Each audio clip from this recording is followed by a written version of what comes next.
very special guest. She's actually waiting because she's on deck.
Wave 89.1, it's all good. Welcome back to the show. We've been hyping this up all show long. Ladies and gentlemen, my name is Debbie Ten, My name is Stancy. and she is someone who is more talented than Stan, past Stan, myself combined. Ladies and gentlemen, put your hands together for Lesha. Hey, Hi, what's up? thanks for joining us. I Thank you know for it's kind of having me. earlier than how we would normally wake up, especially in the time of the pandemic. But we really appreciate you making time for us.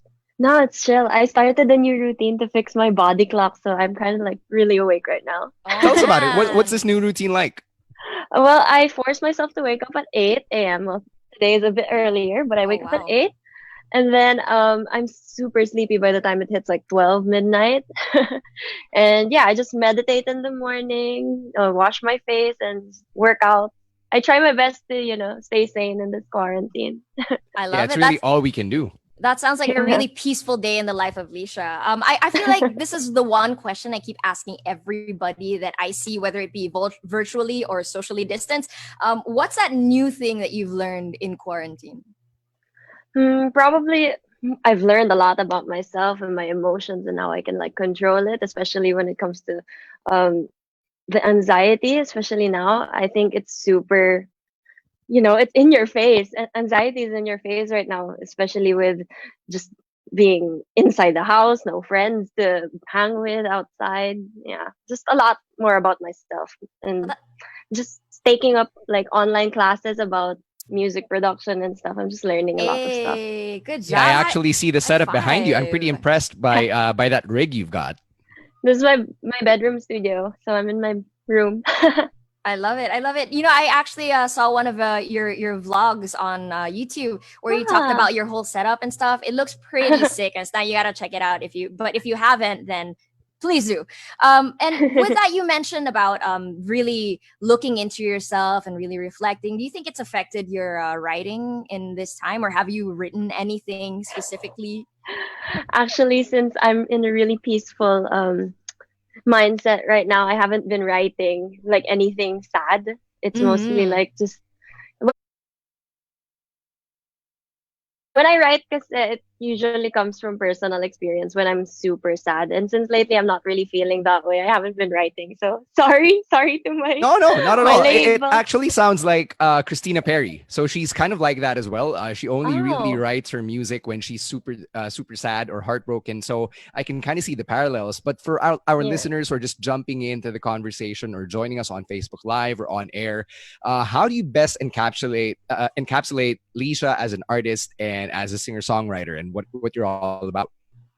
Well, I really would love to inspire people through my music. I think it's a super big achievement for me when people actually message me and they tell me that, hey, I'm going through a breakup and you're helping me through it because I listened to your song. It's super, and that's my goal. I don't want to just make hit songs always. I don't want to have that in my mindset all the time when I make songs. I want to make songs to people can cry inspire and too. to, yeah, and people can cry to also and relate to. Yeah. That's a good way of thinking of things because sometimes people get so caught up in the making of the hits they tend to lose the soul in the creation. I think that's like Yeah. the most interesting thing when it comes to seeking inspiration. And we know that you have a song out right now called Ciao Bella, and I am so in love with it. By the way, it's this whole vibe when you listen to it. You get transported into like this story in a show, and it just so happens that it was inspired by a show, Money Heist in general. So can you No please spoilers. no, Spoiler, don't yes. Yes. spoil. Without spoiling anything, can you please tell us how this was inspired by Money Heist? Okay, I was feeling burnt out just in February, and I decided to rewatch a bunch of Netflix series. And Money Heist was one of my favorite series last year, also. So I Mm-hmm. decided to rewatch everything from part one to part three before part four came out. And I just got that hit like, oh my gosh, I want to write something about uh, a love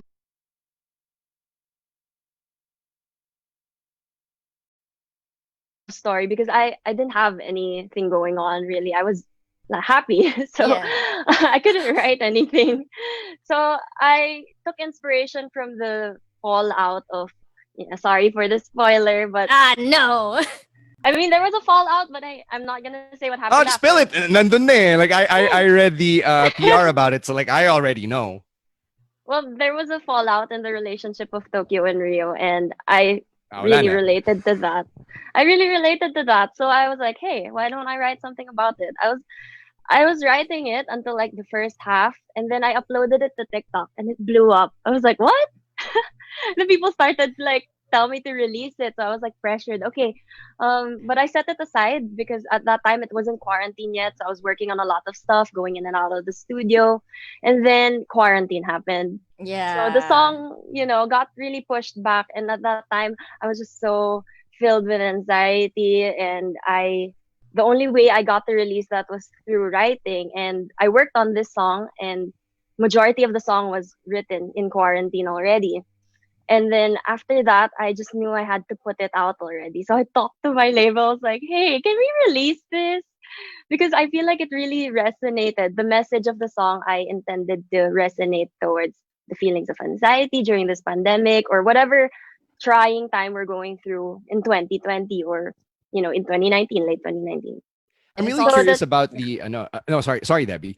I'm really curious about the production process in quarantine because you mentioned that it basically came together now that we've all been stuck at home. So how does that work? How do you put together a song, or how do you put music together in this time?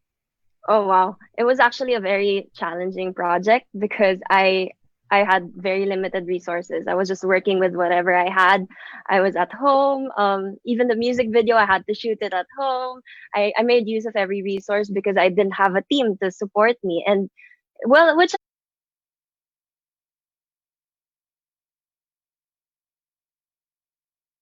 is not really a big problem at the same time because I'm a content creator. So I really know how to I know my way around filmmaking and YouTube production and music production. I'm I know how to produce music and yes, write my galing, own songs. flex, grabe. Don't mean to flex, but yeah. There. So yeah, I'm used to doing everything on my own. And at that time I thought the label um wouldn't allow me to release the song because, they would prefer for me to shoot it with them, to record it Mm-hmm. with them, but then they allowed me. So I'm so glad about that. I got to you release it. you you gotta love that flexibility and them being able to say, you know what, this is your creative space and it looks good, so let's do it anyway. So kudos to them for taking a chance on that. And like, Yeah. since this is inspired by your time in quarantine and watching shows in particular, I know a lot of people can relate to that. But are there any other shows or movies that might influence your next song or your next album, or something that that really struck a chord with you, with what you've consumed in the media? I actually haven't thought about that yet, like using another show as an inspiration, but I would definitely want to use some inspo from Stranger Things because they have this like sounds. The Ooh, sounds that they use in the sound Yeah, the yes. effects, 80s inspired pretty cool. motive. Yes. I'm thinking of like using that. Yeah, Oh man. since I asked about yung production process in the time of Mhm. the pandemic, how is it like working with other artists though? Is that something you've explored? Like, I can imagine getting on a Zoom call and then you're going to talk about, oh, check out this beat I have, or check out these lyrics I've put together. I need some music on them. How does that work, naman, in the time of the pandemic? Actually, this is not new to me. I've been working with people through digital platforms ever since I was like 15 because on when I was 15 I would go on SoundCloud and look for people I can collaborate with, and they're usually not from the Philippines, so I would collaborate them with them through social media, through email, and then we just send each other stuff, and that's how the workflow goes, and then we release it. So during quarantine it wasn't really a struggle for me to collaborate with other people because I know how it goes. Business as usual. Yeah. Yeah, and since we're in the on the line of collaboration, since you mentioned you've been working with people from other parts of the world, who's someone that you've been working with that you really enjoy the company of, that you can tell us, of course? Oh, um well, I've been working a lot with Star Music's Sir Jonathan Manalo. He's my Yeah. co-producer. So he's helping me a lot so much. He's amazing with the production of my songs for an upcoming EP. So yeah. Ooh. Yeah, I'm Jonathan excited for Manalo, that. the legendary producer. I know that he really knows how to work with a gamut of genres. So I think you're in good Yes. hands. Yes, That I am super. that sounds like it's gonna be a treat. Since we're still the process of making music. You're already working with John Manalo. How about your dream collab? Someone you haven't met, you haven't worked with, but you really want to. Probably internationally, definitely Lord, Troy Ooh, Sivan, Billie Eilish. Locally, James Reid. Yeah. nice, nice, I think nice. we'd make cool music together if that I happens. honestly think so too. We should all try and like tweet and flood James when it comes to this whole thing. Hey, careless, what's up? You know, let's try and work it in. Yeah, we'll try to, or Debbie will try to pull some strings. I can't. I've got no strings to pull. Debbie might though. I'll send him a Uh, bunch of your videos. Thank we're you. winding down here, and for our listeners who want to get in touch with you or who want to be part of any events that you might be participating in yourself while we're all stuck at home, can you fill us in? Well, I'm gonna be doing a couple of guestings in the upcoming weeks. Yay. Mm-hmm. So yeah, I'll just post them on social media. Just follow me there. Guys, we'll see. Yeah, where can we follow you? What's your handle? On Instagram, it's at Leshaliton, Leshaliton, and that's the same. My username is the same on all platforms actually. So yeah. That TikTok, makes it easy. yeah, Instagram, Facebook, Twitter. Yeah. Awesome. I love it. I love it. Thank you so much for taking the time to talk to us. Yeah, I know thanks, Leisha. it's Oh, gotten thank you so crazy much. out there and you're probably really busy. And I can't wait to see what else is in store for you when it comes to your music. Hopefully, you get the dream collab that you've been hoping Oh for. yeah, for I sure. hope so too, because that sounds like it's going to be a treat. But Hmm. since we've been hyping it up the whole show, I think it's only right that we play the song in question. So, ladies and gentlemen, you're going to hear it here first on Wave 89.1. It's Lisha with a song called Ciao Bella, based off of the Money Heist love story that has been spoiled by her. I'm just kidding. Thanks. Let's go. Thanks, Leisha. Thank you so much. Bye.